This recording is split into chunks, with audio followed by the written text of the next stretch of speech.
Gente, essa semana eu estava assistindo um podcast e com uma pessoa famosa sendo entrevistada. Não vou falar o nome porque o intuito aqui é falar de Deus e não dos famosos, né?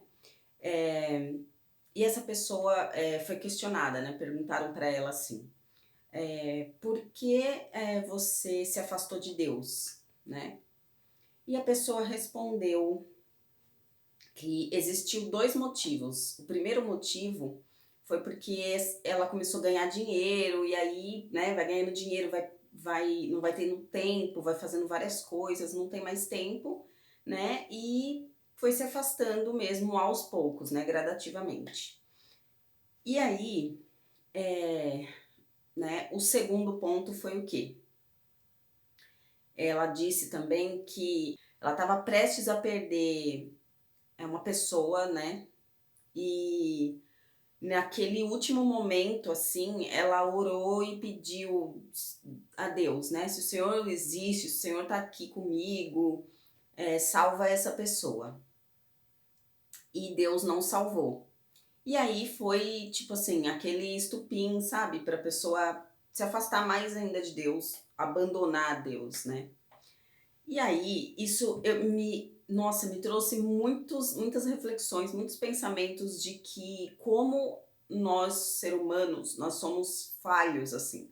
Como a gente quer tudo do nosso jeito, como a gente é mimado, né.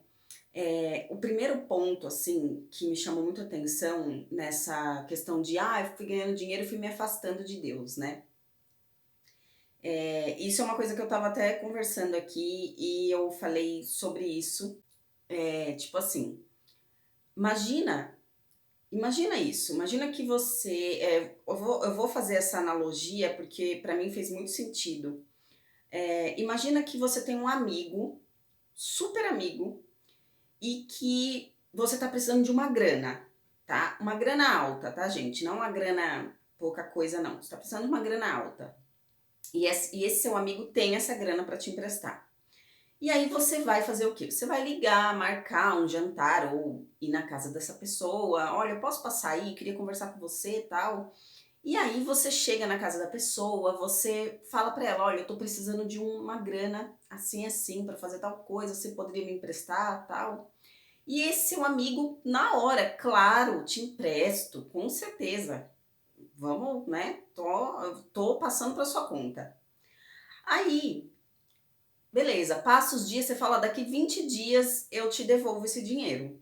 Quando dá os 20 dias, você liga para a pessoa e fala: "Vou devolver o dinheiro".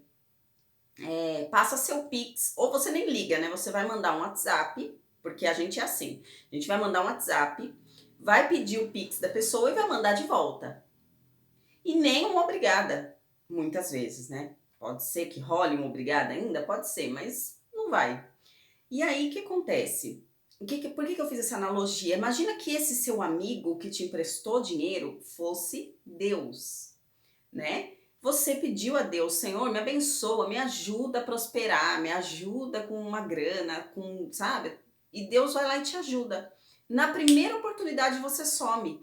Por quê? Porque com seu amigo você fez isso, quando você precisou pedir, você se aproximou dele, você ligou, marcou uma reunião, marcou um encontro, foi lá, pediu, explicou o porquê que você precisava desse dinheiro, mas na hora de devolver, você simplesmente jogou na conta, tchau e bênção, entendeu? Então com Deus a gente tem essa mania também, a gente pede: "Senhor, me abençoa, abre as portas", não sei o quê, Deus vai lá e abençoa. Aí, na hora do agradecimento, na hora que você mais, né, que mais deve se voltar para Deus, você se afasta, você esquece de Deus, você esquece de voltar lá e agradecer. Gente, meu cabelo tá terrível. E aí você esquece de agradecer, sabe, de voltar lá do mesmo jeito que você pediu, que você marcou o encontro, depois na hora de devolver você só joga lá na conta e tchau, porque você não tem mais tempo. Porque aquele dinheiro deu certo, entrou e tá entrando mais e você perde o tempo, sabe. E isso se torna uma ingratidão, sabe, porque na hora de pedir, você abaixa a cabeça, mas na hora de agradecer, você já tá com a cabeça muito erguida, já tá com o nariz muito em pé, você não lembra. Você até pensa assim, ó, imagina, ele vai entender, né? É assim que a gente faz com Deus. Imagina, Deus vai entender. Eu não tenho tempo para ajoelhar, para orar, para fechar a porta do meu quarto. Não, ele vai entender. É Deus, ele sabe tudo. Ele conhece tudo. É assim que a gente faz, né? E o segundo ponto que me chamou a atenção é aquela história, né? A gente tem uma mania de pegar Deus e colocar como se ele fosse um outro ser humano ali que você está acostumado a dar no dia a dia, sabe? Imagina um reino, tá? Imagina um reino. E num reino, né, tem um rei. E esse rei, ele é soberano. Na presença dele você se curva. Na presença dele, aliás, você só aparece na presença dele se ele permitir, né? E a gente, quando existe isso, a gente se adapta, né? A gente acaba, eu preciso respeitar. Vamos supor que você muda para um país, né? É, para Inglaterra, lá tem rei. Tipo, você vai chegar lá, você vai ter que se adequar a aquele país, aquela cultura e tudo mais. Então, se você por um acaso, né, tivesse contato, tivesse que ter contato com o rei, você teria que ter todo um jogo de cintura, toda uma etiqueta para seguir.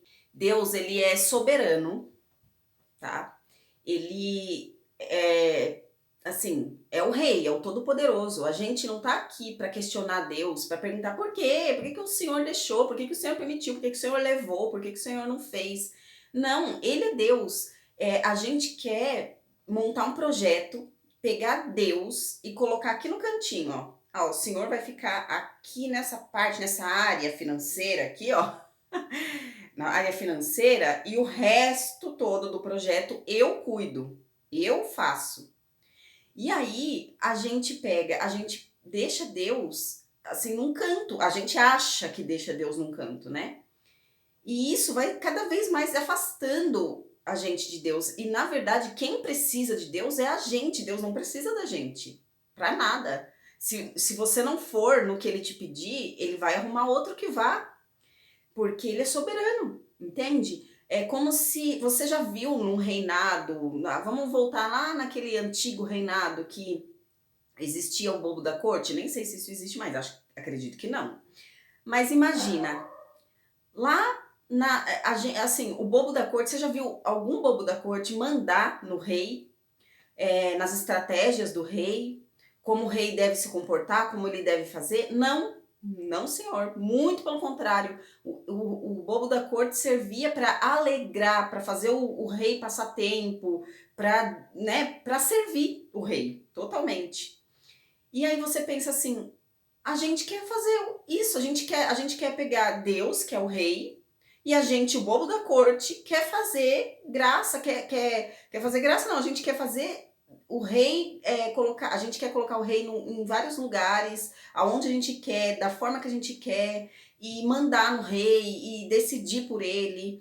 E não é assim, entende? Se na terra, aqui, com os homens, nós temos e devemos respeitar as leis, os princípios, devemos respeitar, né, a cultura de cada país, de cada reinado, de cada lugar. Por que com Deus a gente quer fazer diferente? Ai, Deus é tão bonzinho que Deus ele faz tudo que eu quero, Deus não vai me castigar, Deus não vai brigar comigo, Deus é bonzinho. É óbvio que a bondade vem de Deus, é óbvio isso.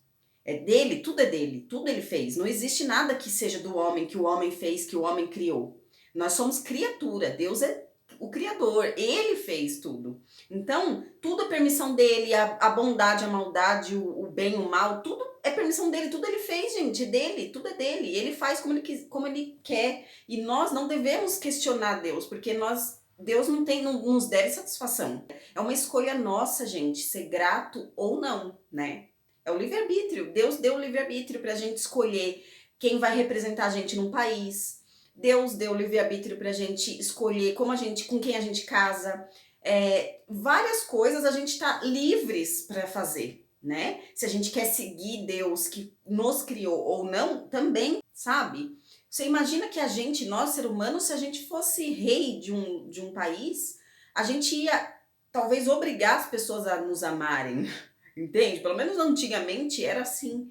E aí fala assim, nossa, porque Deus é bom. Ele já te deu o livre-arbítrio, entende? A gente quer achar que, nossa, depois aí a gente pega o livre-arbítrio na hora que dá, a gente pega, fala, nossa, ó, uhul, vou fazer o que eu quiser agora da minha vida.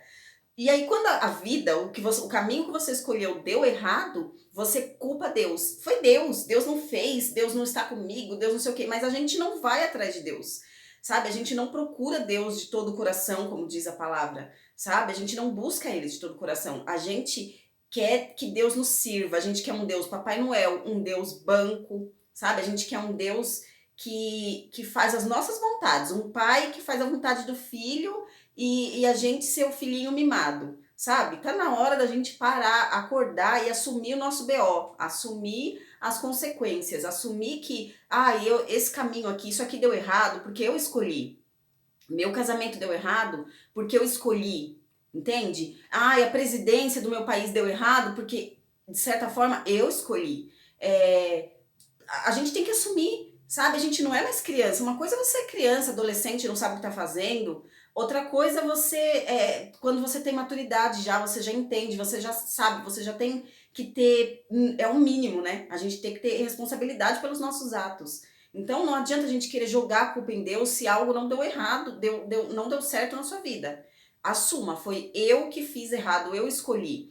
A partir do momento que a gente pegar o nosso projeto, e de vez de querer pegar Deus e colocar num cantinho, no cantinho financeiro ali, e cuidar de todo o resto, a gente pode fazer o seguinte: Deus também tem um projeto para cada um de nós. De vez da gente pegar o nosso e querer colocar Deus no nosso, a gente abandona o nosso e vai pro de Deus. E lá no de Deus, ele manda, ele direciona, ele dá a estratégia. Não é a gente que manda nada, ele já sabe. Sabe por quê? E seria muito mais fácil, a gente que complica. Seria muito mais fácil, porque imagina, Deus, ele já sabe do futuro, ele já sabe dos dias lá na frente. Então é simples, é só a gente confiar, deixar na mão dele. Vou dizer que é tão fácil confiar, é tão fácil deixar na mão de Deus. Não, a gente cai o tempo inteiro porque a gente é pecador, a gente é falho. Mas a gente tem que ter essa ligação com Deus, esse dia a dia com Deus, porque o Espírito Santo acalma, o Espírito Santo dá direção, o Espírito Santo fala pra gente o que a gente deve ou não fazer, o que falar, o que não falar, a hora que a gente tem que se segurar, na hora que a gente tem que se retirar. Então, se a gente se aproximar de Deus, ele vai dar todas as estratégias e todas as armas para a gente lidar com as nossas circunstâncias, com os nossos dia a dia, com tudo, gente, com todo mundo, com as pessoas, enfim. Então, é muito, sabe, assim, às vezes eu vejo, essa história que eu vi desse famoso, chamou muita atenção, porque eu pensei assim, cara, primeiro afastou porque foi ganhando dinheiro, foi perdendo tempo, que é mal nosso mesmo. Mas se a gente não se policiar, não vigiar, como Deus pede, como a palavra manda, a gente se perde, a gente se afasta de Deus. E se a gente não buscar Deus de todo o coração mesmo, a gente tá perdido. Porque, assim, ele criou o mundo, ele fez tudo, ele fez nosso caminho, ele fez projetos pra gente. E seria muito melhor se a gente já, desde o começo, já ficasse com ele, na mão dele, para que ele faça tudo.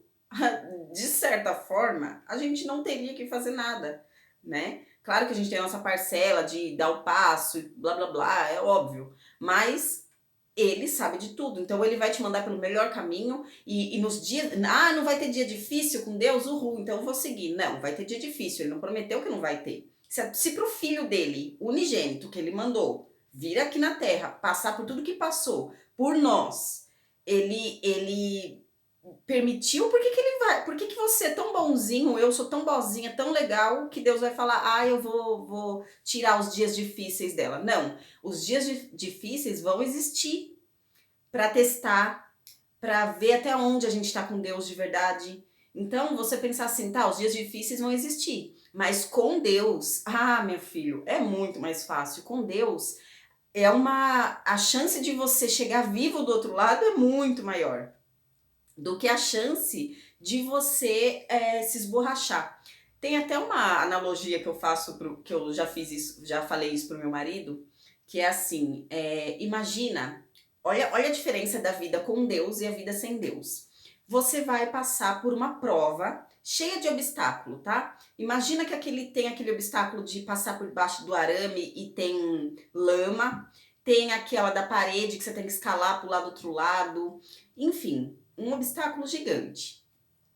E aí você com Deus tá de tênis e você sem Deus tá de salto alto, tá? Imagina isso. Aí você pensa o seguinte: você vai passar os obstáculos ali, quem tá de salto alto vai ser muito mais difícil, porque ele tá sozinho, né? O salto alto simboliza a pessoa sozinha, que tá por si só, que tá fazendo por conta própria, manda na vida dela. E ela tá indo de salto e ela não pode tirar o salto de jeito nenhum. Vamos lá, e passa e o obstáculo. E do outro lado é a pessoa que tá com Deus, que confiou, que entregou na mão de Deus. Ela vai passar pelos mesmos problemas da outra pessoa que tá sozinha, né? Entre aspas, mesmos, mas vai passar por problemas também. Vai passar pela lama. Só que ali ela tá de tênis. Na hora de correr até o paredão, para escalar o paredão, quem vai subir mais fácil? Quem tá de salto e tá sozinho, que é autossuficiente, ou quem tá de tênis? Óbvio, gente, que quem tá de tênis. É óbvio isso. Então você pensar assim, é muito mais.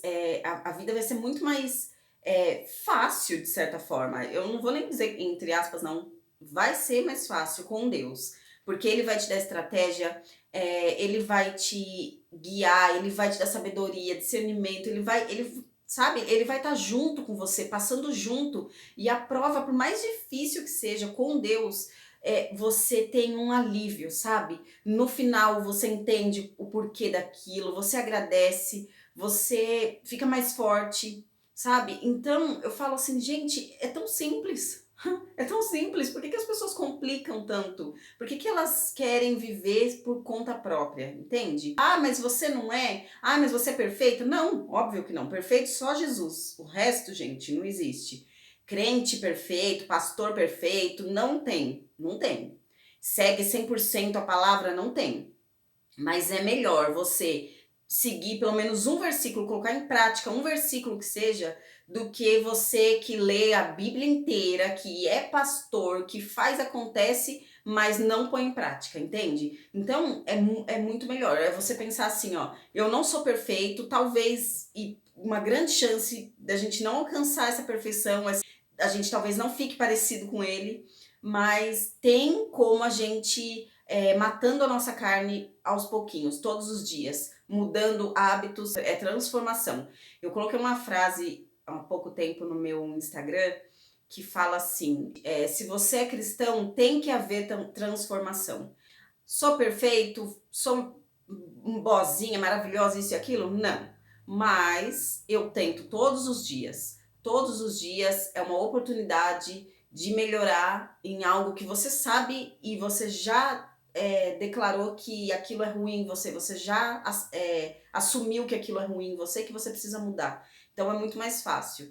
Se você reconhecer os seus erros, pedir a Deus, principalmente, ajuda para mudar, e Ele vai te proporcionar momentos e circunstâncias que vão te ajudar a mudar aquele problema. Entende?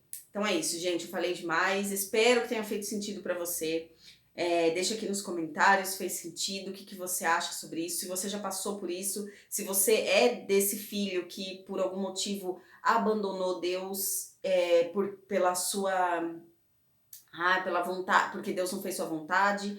Tem um louvor que fala assim, né, que Deus é Deus, se Ele fizer, e Ele continua sendo Deus se não fizer. Então, a gente tá. Isso é servir a Deus de todo o coração. Eu vou, inclusive, ler uma palavra para vocês, que eu tinha até separado já, e é aqui em Jeremias 29, no versículo 12. Fala assim, ó: então vocês me invocarão, se aproximarão de mim em oração e eu os ouvirei.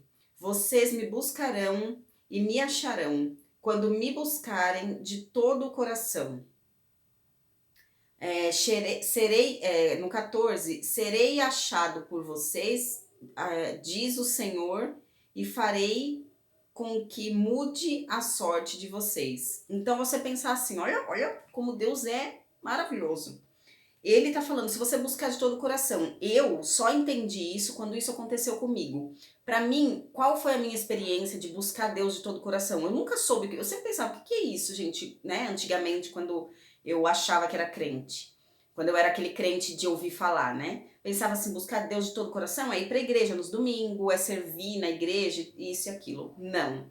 Buscar Deus de todo o coração é quando você Deus é tudo pra você, sabe? É quando você fala assim, ó, nossa, essa terra não faz mais sentido, buscar as coisas aqui não faz mais sentido, as pessoas já não é nada pra você, só você se sente assim, ó, nossa, Deus é a única solução, Deus é único pra mim, Deus é tudo, Deus quando você só se depara com a sua vida e fala assim, isso aqui não faz sentido, dinheiro, casa, carro, amigos, viagens, nada disso tem valor, perde o valor para você e você realmente coloca Deus onde ele deveria estar, sabe? Fala assim, nossa, eu não preciso de nada disso, eu só preciso de Deus, eu posso deixar tudo e só quero Deus. É quando você busca Deus de todo o coração. Isso foi assim que aconteceu comigo, tá? Primeiro eu tive que ver tudo primeiro sem valor. Na minha cabeça, tudo perdeu valor, tudo perdeu sentido.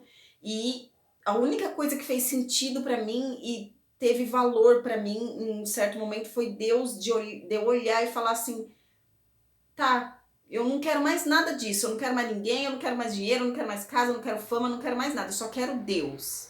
É só Deus.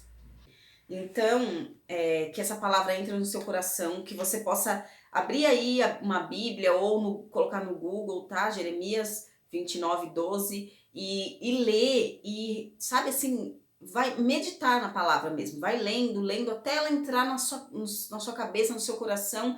E o principal disso, de ler a palavra, é pedir a Deus, pedir ao Espírito Santo que ele fale com você, que ele revele para você, que ele te ajude a entender essa palavra, porque sozinho a gente não é nada e a gente não consegue nada. E aqui também, ó, em Isaías, tem uma palavra também que fala, Isaías 55, no versículo 6, fala assim: busquem o Senhor enquanto ele pode ser encontrado, invoquem-no enquanto ele está perto. Então, eu queria deixar essa palavra para vocês, essas duas palavras, e essa última é fato, gente. Jesus está voltando e as pessoas não têm noção, sabe? Cada dia mais a palavra se cumpre, sabe? A gente gosta de ler horóscopo, vidente, tudo que fala sobre o futuro. E a palavra tá falando do futuro. Tudo, muita coisa que tá acontecendo já no mundo tá escrito em Apocalipse. E a gente não quer ler, a gente tem preguiça, a gente prefere acreditar no vidente, na bola de cristal, mas a Bíblia que tá tudo escrito aqui, como vai ser o fim dos tempos, e a gente não procura. Então eu vou dizer para você, Jesus tá voltando. Corre, corre que dá tempo. Buscar enquanto pode achar, sabe? Porque vai chegar um tempo que a gente não vai ter mais igreja, não vai ter Bíblia. Talvez muitos vão largar, vão se amedrontar, vão largar Deus, vão abandonar o barco. Então, corre. Só isso que eu digo para vocês. Busquem a Deus, porque ele sabe de tudo, ele é soberano, ele é Deus, ele é poderoso para mudar nossa história, para nos ajudar. E para você que não é crente, busque a Deus, vá do jeito que você tá. Não fique pensando, eu não posso porque meu cabelo é colorido, porque minha roupa, eu não tô coberta, porque isso, porque aquilo, porque o crente é assim, é assado. Não, busque a Deus, vá atrás de Deus na igreja, dentro da sua casa, Deus tá em todos os lugares, tá? Então, busque a Deus, chame por Ele, que Ele vai aparecer para você, Ele vai se mostrar para você de uma forma que nunca você viu e que nada nem ninguém te deu isso, tá? Então é isso, gente. Falei demais e deixa aqui nos comentários e fui, é isso. Beijo.